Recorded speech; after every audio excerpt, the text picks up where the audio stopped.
Welcome to the Blogger Genius Podcast, brought to you by Milo Tree.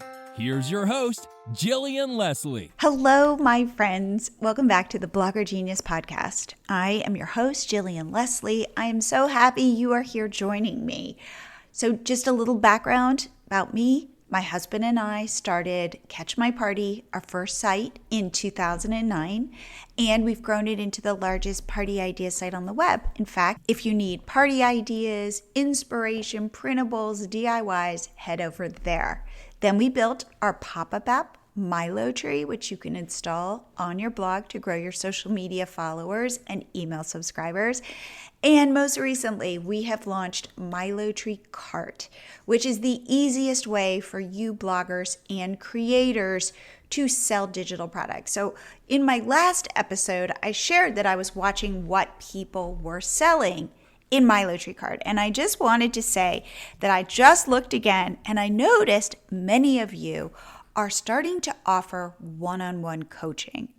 If you have something to teach, rolling out hour-long coaching sessions is a great way to get paid for what you know. So I wanted to share how much people were charging for their coaching sessions. So one person is charging $45 for an hour of coaching. And we've got $70, $95, $120, $150, $250, and one person is charging $997 for one session of coaching. I'm going to be doing a podcast episode about pricing, but I just wanted to tell you that it is really okay to charge what you're worth. So let that sink in, marinate on that, and see if this might be something you can offer in your business. For today's episode, I have Cait Blakley on the podcast, and she is a digital product coach. Plus, she creates templates of digital products that she sells to bloggers and online entrepreneurs that they can then personalize and sell to their audiences. She goes into a big explanation about this. Personally, I think it's pretty genius. And for you, if you've already started, if you've got your business off the ground, but you are ready to include digital downloads like planners, calendars, things like that, this is the episode for you. It is so much easier to get started than you could even imagine. So without further delay, here is my interview with Cait Blakley. Cait, welcome to the Blogger Genius Podcast. Jillian, thank you so much for having me today. I am so excited to be here. I have kind of checked out your podcast and it's amazing. Thank you for inviting me. Oh, well, thank you for agreeing to come on. You mentioned something before I pressed record that I want to explore with you. You said this term, messy action. Oh, and then, by the way, we'll get into your history, but it just is so like right there on my brain. Please explain messy action. Oh, we can talk about both because my history is embedded with messy action. Messy action is all about just doing something before you know everything, before you feel ready, and see what happens. It's all about collecting data and just testing the results of something before you feel ready, because oftentimes we'll never, ever feel ready. And if I have friends who had business ideas when I started my business, we had a business idea together. They're still thinking about things, but not me. I took action to begin with. And so I'm still tweaking things, but I've made hundreds of thousands of dollars while doing that. And that's what I recommend for everybody, is just to get started. Okay, that so speaks to me because people who listen to my podcast know I talk about B- work, which is messy work. It's above average. By the way, think about it. B- is above average, which is what I'm saying, but it's doable and it is good, not great. And I say go be a little bit embarrassed. Yeah. And it's funny that you say B-, because that's kind of looking at like a scale, like everyone's looking at the same scale. But the truth is, our audiences don't really know what we're doing. Kind of whatever we put out to them as the authority, they're going to kind of either like or be impressed with, or they're just going to say, oh, that's not for me. They're probably not saying, that's an A plus, if that's a C. You know what I mean? Yes, absolutely. It's like from your inside looking out or from outside looking in. And you're about outside looking in. I'm thinking about the insecure overachiever that I am, who always was like, I have to get the A, and how paralyzing that was. Yeah. So on the opposite end of the spectrum, I've always been a student who was like, how can I easily get the passing grade and still spend my time doing whatever I want the rest of the time? I love and yeah, that's kind of how I started my business. I was like, how can I get these people something that they can use, something that they're going to love without me stressing about it too much, without me putting all my time into it? Because I don't know if you know this about me, Jillian. I'm big on having a business that is supportive of your life and not necessarily the other way around. So I limit my business hours to 10 a week for most of the time. And so I knew I didn't want to create something that was going to have me working 40 or 50 hours a week. You know, you hear those quotes that are like, entrepreneurs are the only people in the world who won't work 40 hours for someone else. So they work 80 hours for themselves. I was like, no, that is not the dream. That is not what I'm out here to do. So will you share though, how did you get started? What do you do for my audience who doesn't know you? Yeah, you know, I should tell them what I do, right? I'm a digital products coach. I mostly help bloggers sell printables on their sites. I am the host of a membership called Printables and More Club, where I give my bloggers 15 done for you PLR templates every month. Things like journals, planners, sheets, challenges, that kind of thing. And then they can take it and customize it for their audience, or they can sell it as is, because some of my clients have like a lifestyle blog where they talk about a lot of topics and they can kind of just sell. They can kind of look at what they have and see where they can fit my things in for themselves. And so my goal is to teach bloggers that you don't have to play by someone else's rules. You don't have to do your sponsored post if you don't want to. You don't have to do exactly what the ad agency says and depend on that revenue if you don't want to. You can create your brand and your business to be what you want by selling your own products. We are so like-minded when it comes to this. Give me an example. So let's say I am a lifestyle blogger and I blog about my kids, travel, food, decor. And I join your membership. And explain, please, what PLR is. Oh, yes, of course I will. So PLR stands for private label rights. And it's the worst name ever for content that is already done and you take it and tweak it and make it your own. So you own so I buy it, I get it from you, and I now own the rights to this. You own the rights to recreate from it and say, like, I have created this and sell it to your audience or put it in front of your audience as your content. You don't own the rights in that you can't turn around and sell it as I sell it to other bloggers to sell again, like I am to you. So otherwise, yes, that's why they call it private label rights, is that you got like a one-time content license for yourself. Okay. So tell me then, I'm this lifestyle blogger and you're going to provide for me, give me like the menu. And then how would I think about selling it? I'm just a blogger. I've never sold anything before. Yeah, I'm glad we can talk about this because this is what I talk about all the time. So what you want to do is look at your content and see, think of it as like a content upgrade. If I'm looking at this post and it's about traveling to pumpkin patches, what downloads can I sell them to go with this? And a lot of you are already doing this and giving them away for free. And you don't always have to give everything away for free. So let's say you look at the post and you think, okay, in this post, what would be perfect is a scavenger hunt for pumpkin patches. A little planner for your day, like what activities are you going to decide that you'll be doing, or what because a lot of those, you know, they pick and choose, kind of like maybe a printable where they can make their own schedule. Maybe there's some kind of printable that they can print out and they can take around and take photos with them, like maybe a little pumpkin. Like, you have to be creative just like you already are when you're writing your blog posts, but just think, like, what is something that they could also use in addition to this that they can download and print out? Got it. So it's taking a blog. And by the way, this so speaks to how I think about it.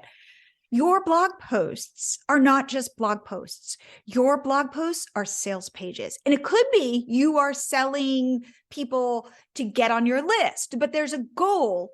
There should be, I think, a goal to every blog post rather than I'm just providing information. So it is, I'm also selling. I'm selling this affiliate product. I am driving traffic to a sponsor, but thinking about what is the meta goal of the blog post, that the blog post is not just making you say ad revenue, but how else can you monetize that post? So this seems perfect. I've got this blog post. It provides a lot of value. I'm going to make money because let's say I'm running ads. But now what you're telling me is, and I can have these other printables and things that I can sell so that when somebody goes, oh, I need this $5 download, this is a no-brainer because it totally relates to the content that I'm creating. Absolutely. And it also solidifies your relationship with your audience. I want you to think, Jillian, about a time you've been to a website and you found something you could download and actually print out and hold in your hands and use. Like, was that experience, did you feel more connected to that blogger, to that website than a website where you just click over and get a recipe and then leave? Right. And by the way, if in fact I'm buying something from a blogger, chances are I'm going to end up on that person's email list. If you provide value for me, because I go now to the pumpkin patch and I've got this cute printable that my kid can hold up, like you've made my experience much richer and you've kind of put it IRL into my real life. Totally. And so many bloggers I work with have an old school mindset. They think that they don't have a buying audience or no one wants to buy from them. But I'll tell you the truth, in 2023, everyone is buying online. My grandmother is buying online. My 11-year-old buys things online. There are not people who are not purchasing on the internet. What we've got to do is show them why what we have is worth trading dollars for. So we just have to shift our thought process about what our audience wants from us and realize that people love spending money on good experiences and on things that make their life easier and things that make their life better. We don't have to be afraid to sell to them. Selling to them can be a service. So could you talk about that? Because I also run into this with people that I coach and people who buy my Tree card and have this sense that people will say, well, I bought my Tree card so I can sell some stuff because other stuff I need to give away for free. And I say, well, why? Why do you need? And then they go, because it warms them up. And I said, no, it trains them to think that what you do is provide stuff for free versus saying, oh, Jillian does such great content that's so valuable. I do need to pay for this. And then I value it more.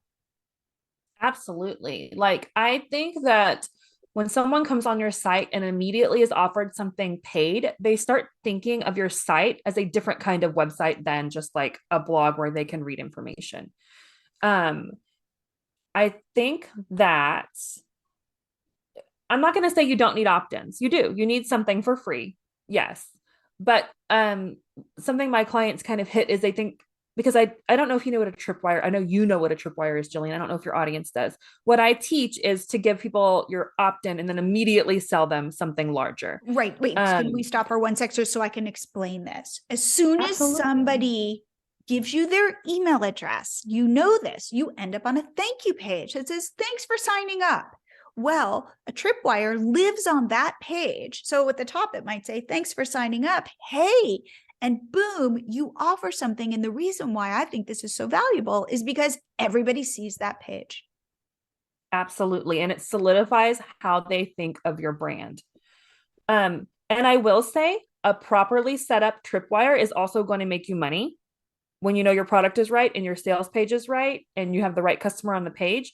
You're going to get paid on that page, even though they don't know who you are yet. Can you explain buy some of the best examples of, say, a freebie where people then will opt in, and then what kind of product does the best on the tripwire page? Oh my gosh, I can talk about this all day. Okay, so first of all, my pet peeve is coaches who are like, you can't sell this on a tripwire and you can't sell that on a tripwire.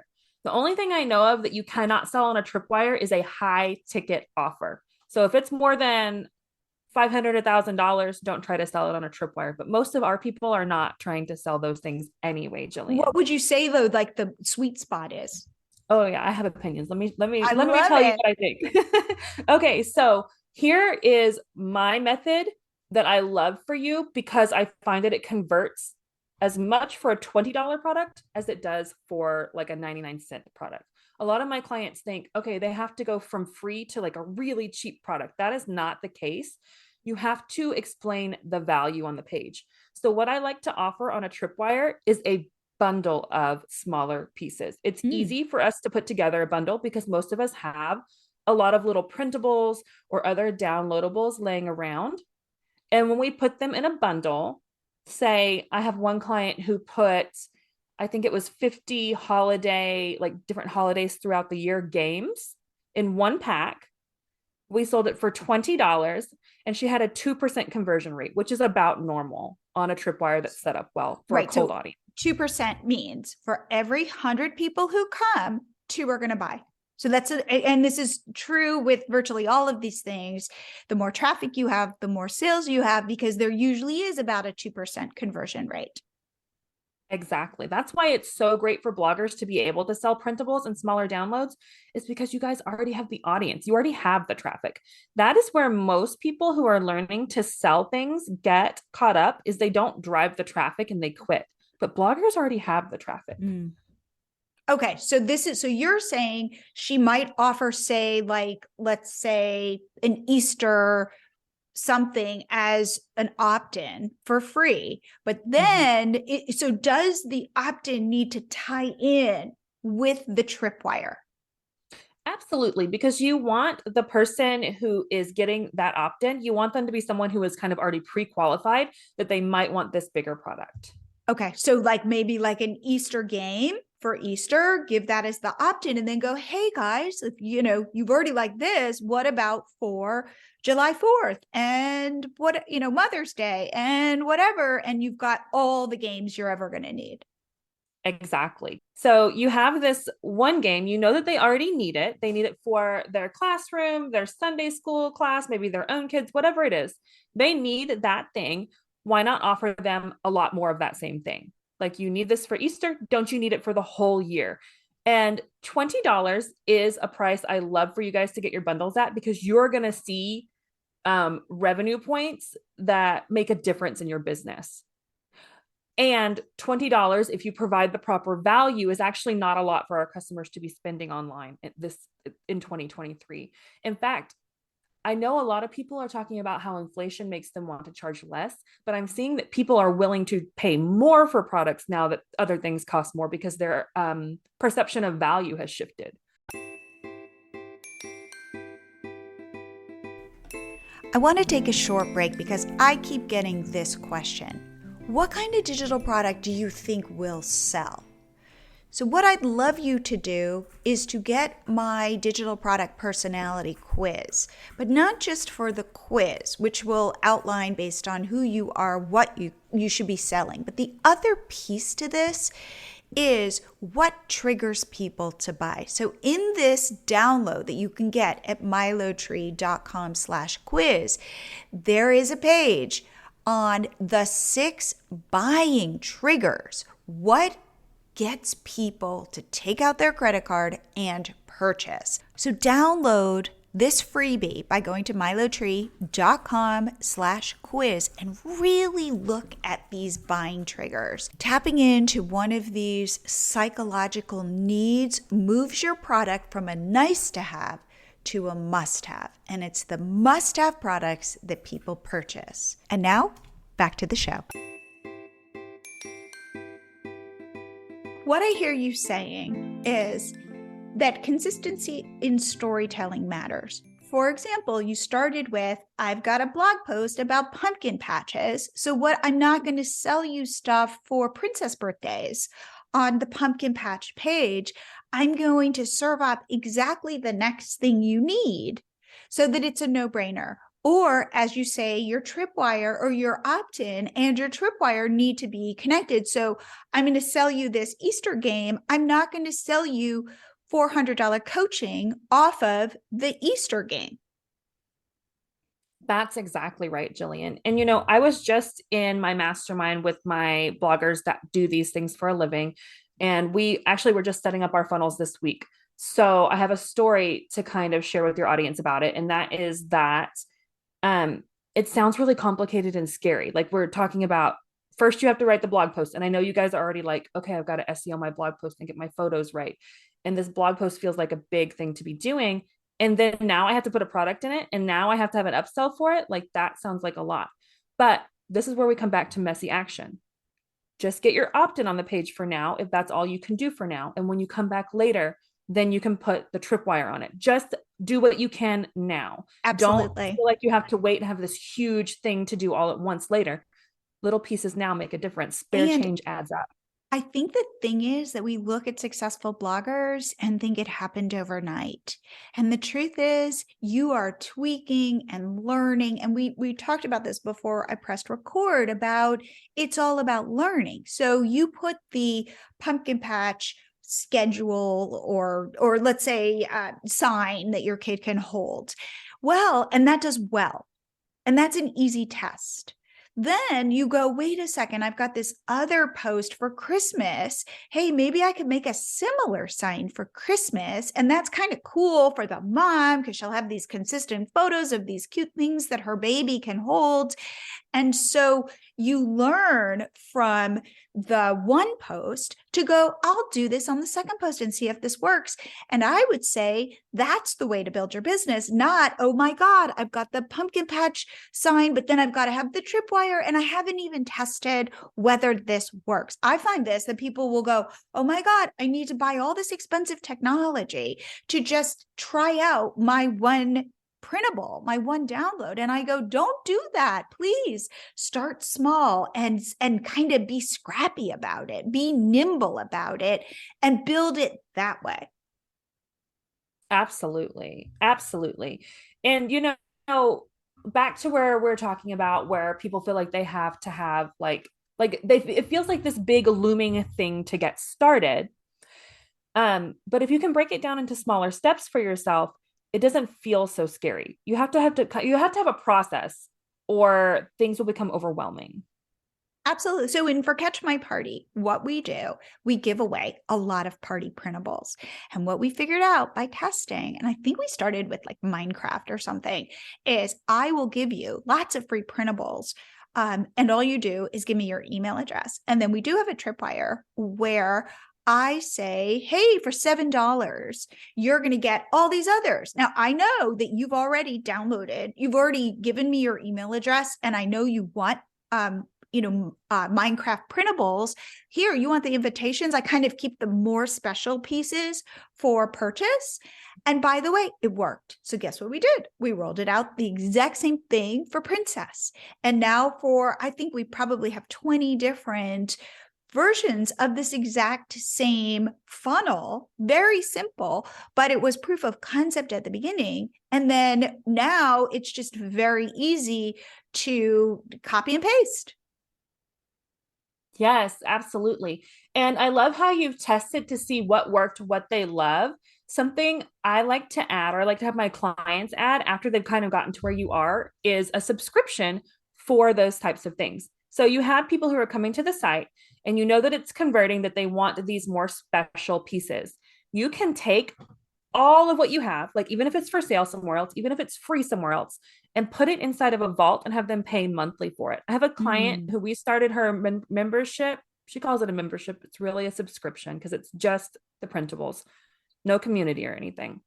She started it in 2020 when I opened Printables and More, and now it makes her $2,500 a month. All she does is take the printables on her site that are already there, put them into the vault, and then also whatever I give her in Printables and More, she adds every month. Wow. Now, here's the thing. All of those printables are also for free on her site, because that's something that people, it blows their minds that they say to me, but wait a minute, it's already free on my site. And I go, people are paying for the ease of use. I don't want to go searching through your site. I'm never going to do that. So if you serve it up to me in an easy to consume way, I'll pay money for that. Absolutely. So something we tend to do is think that all of our customer are the same customer. There are customers who will go through your whole site to get everything for free. Absolutely. But do you think that 2% of the people who are hitting your site would just pay so they didn't have to deal with it? I think that is something that I think is hard for many people to fully understand. And I think it's also the idea that like, you don't know my site. Like I know my site backwards and forwards. I know how to navigate and find all the things. And I'm so comfortable with it that I can't even believe somebody would pay me for this. But if I can solve a problem for somebody, guess what? People will pay. And I am from the belief that we value what we pay for. How many times, like I do workshops, I do webinars talking about digital products, and ultimately at the end of it, I hope you'll want to buy my Tree cart. So, but I charge $10 to come to this. And this is like counterintuitive because most people are like, no, I want as many people as possible at these workshops because who knows? Well, I feel like I want you to get something out of this. And I know you'll show up differently if you pay me $10. The $10 to me is, and by the way, if you buy my Tree card, I'll happily give you your $10 back. But it's like, I feel like you show up with skin in the game already. Like, wait a minute, I've already purchased this. And so if I can provide you value and like, that's it, I feel like chances are you will take action you will more likely take action just by putting down $10 than you're just going to remember you sign up and you go, yeah. I'm going to get the replay. And then the email comes with the replay and I never watch it. So if I want to incentivize you to watch it, even if you don't buy my Tree cart, but hopefully it will push you it will give you more, your attention will be more focused. And then you'll start to think, how can I take action in my business? It's so true, Jillian. And it goes back to value. They understand that it has more value because they exchange something for it. Even if it's just $10, if it's free, they don't value it the same. But if you have it for sale and you can show what it's worth, why it's worth something to them, it makes a difference. For bloggers, where do you see them have the most success with, say, the different PLR that you offer? Is there a certain product? If I'm listening to this podcast and I'm thinking, I want to start selling something, where do you recommend I start? The very first thing that I feel like anyone can sell is a planner. No matter what walk of life people are in, they need a planner for what they're doing. And even if they don't print it out and use it, buying a planner immediately makes you feel more organized. But if you're a travel blogger, they need a trip planner. If you're a mom, you need a meal planner. If you are homeschooling, you need a planner for your curriculum. If you're a teacher, you need a planning for your curriculum. I don't think that there is anyone out there who couldn't use a planner. So whatever audience you have, you can sell at least a planner. I also love journals. I love sheets that have like a cheat sheet for doing an activity. Like maybe one that I know that's really popular that my friend sells a lot of is she brews her own beer and she has a checklist for brewing your beer. And she sells a ton of those. So anyone can sell printables. Do I need to have any sort of design skills? Like you're a designer and I was telling you offline, like I'm not a designer and I get very insecure about my own design skills. So do I need to have design skills to be selling printables? You absolutely don't. And then, when I started making printables in 2017, my first one took me 2 weeks to make. And I made it in Microsoft Excel because we didn't have, you couldn't make printables in Canva back then. The tech has become so much more simple. And now there are a lot of templates available. So for instance, in Printables and More Club, I give you a done for you printable that has the checklist might be for making beer. But if you're not a blogger who talks about beer on your website, that's not going to benefit you. But you can quickly go in and change it to your colors and make it a checklist for doing a Cricut project or for baking a certain kind of bread. And people can print that out and keep it in their kitchen. The templates make it to where the spacing, the design is just really, really easy if you go in and tweak it to make it your own. You don't have to be a designer in 2023 to sell printables. Well, I would say with Chat GPT, with Canva, and for, let's say, wanting to do some sort of membership or paid workshop with Zoom, you've got everything. If you are not starting to sell digital products to your audience, I think you're missing out on a big opportunity. And could we talk about that? Which is, because I feel like we mentioned it before I pressed record again. You could tell we had a very in-depth talk beforehand, but we were talking about how bloggers are, they need to build their businesses with potentially a bunch of different income streams, but a lot of them are fragile. Mm-hmm. And I think you and I were talking about selling directly to your audience. There's something a little more substantial about that, of owning that relationship, of being able to say, like, trust me, buy from me. And chances are people will buy from you over and over again. Whereas it's not just, showing up in an algorithm. Exactly. And it also allows bloggers to show up more authentically. One of my clients, Jen, who joined Printables and More last year, she had only done sponsored work, and she got to the point where she was just like, I'm so sick of writing blog posts for just sponsored work. It just was not aligned for her. It wasn't good for her spirit. Like, her business was making her unhappy, which, if you're going to design a business and put all that work into it, make it something you love, because anything is possible. Anything is available to you. So don't do something you hate. And she came into Printables and More, and she set up her sales funnel. She made a bundle. She opened a shop, and she was able to replace her sponsored writing income with printables, and she owned them, and she got to be on her own schedule and sell how she wanted, things that she loved. Yeah. And I do think, I know, having done a ton of sponsored content, sometimes, it's a product that you don't necessarily like, but it's hard, you're not going to write that in the post. And so you can feel like you're shilling for stuff that you might not necessarily believe in. I personally find when you sell something that you value, that you think is really going to help somebody, it feels good. It makes your business fun. It makes it more like a hobby than something that you have to trudge through like a job. Absolutely. I feel like it is an income. And by the way, the sky's the limit when you start selling digital products. One, you can scale them because you're not having to be in the back room kind of shipping boxes, packing boxes and things like that. Like, you make it once and you can sell it. There's no difference between selling it 10 times and selling it 1,000,000 times. Mm-hmm. And that's one of the beauties of digital products. And two, it's easy to create more and try new things and iterate and figure out what's connecting, like us figuring out that the Minecraft, that we could sell this upsell, and it worked. And then it's like, ooh, can we just continue to roll this out? Absolutely. And I love how you talk about that it's scalable, because so many times I have had clients in the past who would jump into doing service work or other kinds of things that pay out right away. Like, they're trying to make their blog work. They're trying to make this income. And I think we all know, if you've been there, like, that time between starting to work and not making anything is, you're just like this the whole time, like, oh, holding on so tight and just feeling like, is this going to work? And you have a lot of anxiety and tension. And I see a lot of people kind of jump ship and decide, like, this is not worth my time, before, like, letting the process go, getting enough people through your funnel or enough people in your shop so you can see if your products actually sell. And then once you see if they sell, or if they don't sell, tweaking them until they do. Could we talk about, just very briefly, how do you recommend somebody sell in a blog post?